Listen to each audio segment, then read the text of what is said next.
So with your clean hand, you can grab the scraper, clean the table, and also you can scrape the palm of your hand. I'm going to start again, stretch and roll back. The fat content in this dough is less than in a brioche.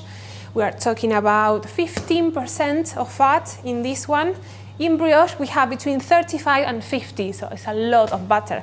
And that's why when you're making brioche, you first develop the dough and then you add the butter. And in this case, we can just add it at the beginning because it's not a big amount. So when you see a recipe and if you see that it needs butter, you can easily detect if you can incorporate it at the beginning or not, just checking the percentage of butter.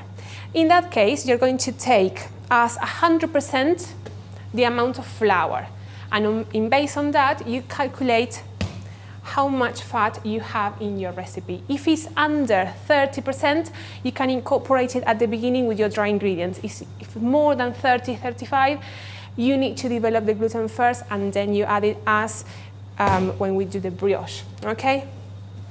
But look, this dough is beautiful. It's non-sticky anymore, so I'm going to use again my 2 hands to do a bit more of kneading.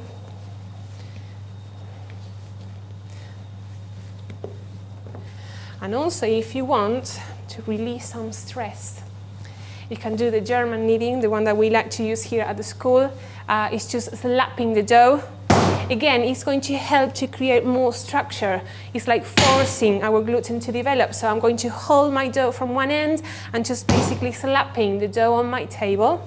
When you slap, you're going to see some of projection of the dough. Then you lift, and then you slap again, and then you lift, and you slap. The dough is getting longer. That's what we want.